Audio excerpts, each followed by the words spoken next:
Okay, guys, we're going to show you a couple of methods of how to model up stairs using Archicad's tools. Now, this kind of assumes that you've got a first floor, and you don't have to have all the walls drawn, but this one has got the external walls, but it's also actually got a slab, so you can see Edit, select all slabs. There's one slab, and we've actually cut out the hole for the stairs to come up through.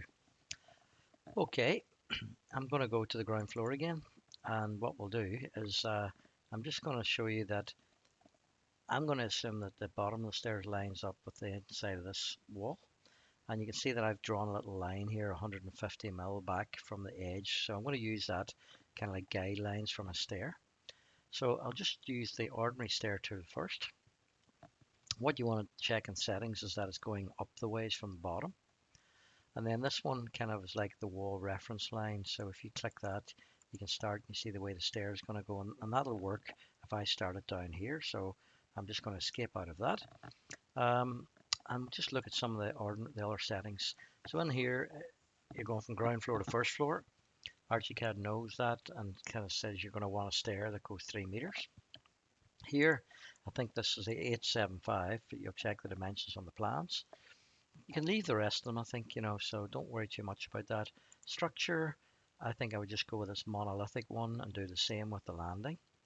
And I think you can choose kind of the structure. Now I would just go with timber or something, or yeah, maybe timber for now, just timber structural or something. That might be a wee bit heavy when we go through the section, but let's see. And I would do the same, yeah, timber structural. The rest of it, I think we can just leave them, apart from maybe this break mark where we might have to change something on that, but it looks as if it's okay. It's going to have a break mark and some hidden lines above that. So what we'll do is maybe give this a go. So I'm just going to zoom in, put my cursor there and go X 90 plus, then go enter. Now what should happen? Your stairs should start, and you can see that this is a little flight icon. So I'm just going to go all the way up to where I did that black guideline. I'm going to click. And when I do that, I'm going to go to the landing part. And this is the bit you got to watch out for. So we're just going to trace the landing around the edge, then here, and then I want to have stairs again. So I'll just go back to this little pop out and go flight, and then just go and finish it off at that point. And that should give us a stair object. And you can see we've got the arrow pointing up the ways. And if I just highlight that and then just go view elements in 3D view, and you probably can have F5 as well, you'll see that we've got a stair. So that's one way of doing it. So if I just go back to the ground floor plan, and what we'll do is I'll just drag that one out of the way, edit, move, drag, and I'm just going to drag this one out of the way so we show you another way of doing it. So I'm going to use the same settings in terms of 90 mil in from the edge and 150 back from here. But I'm going to do this poly stair one this time. Very, very similar. So what we'll do is look at its settings. Just go for this CAD image tool solid stair. Just take these in order. Treads, you can see the A goes from floor to floor. That's 3 meters. That's fine. I would probably change this to, again, wood or something. We don't want a big monolithic concrete stair. We haven't decided with the client yet, but just make it simple for now, I think. And then what we'll do is just go through the other ones and see which ones we need to change. Maybe change this one again to wood or something similar. Flights and landings. I don't think we have to change too many of these. The only thing that you might want to look into is this one, floor plan symbol, and look out for this broken line.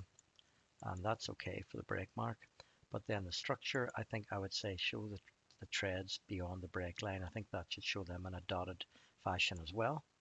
And then if we say design fittings joiner, just check the, layer it's going to be on. And that should be good enough to give it a go. And then we'll try and draw it or model it. Same as before, you just put your cursor on the edge and go X 90 plus and go enter. You should get a little pop out that looks like this. And then this is on the default to the flight of stairs. And you just do that up until you did your guideline, and then you click that and then go and say you want to do a landing. And then we go here, here, here, and then go back to the stairs again. And then just go up to the edge and click that, double click perhaps to finish it, and you'll see you get something very similar to what we had before. I mean, the landing might be a little bit short there. We might have to drag it over, but let's just see what that looks like in 3D view. Elements in 3D view show the selection. And you'll see it's kind of slightly bit more detail than the other one, but look, you don't get any more prizes for that. I mean, it's just showing the means of vertical circulation. So if we go back to the ground floor, and you'll see that I already have a section in here. So I'm just going to shift click on that section, then right click and go open with current view settings. And then if I come down here, you can see there's the stair um, going up, and there's a bit of a wall behind. That's why you can't see the other bit going up to the top. But let's maybe try just dragging the section a bit. So if I select it and go Control D or Command D on a Mac and just go here, then right click on it once more and say open with current view settings. You can see how the stairs goes up to the top there. Now I'm hoping that's the same riser, but at this stage don't worry about how we're going to build this. I mean, it's going to be sufficient for developed design drawings. So I think that's enough for now. So I hope either of those methods will show you how to get your stairs started before we actually talk to you in class. So good luck with that.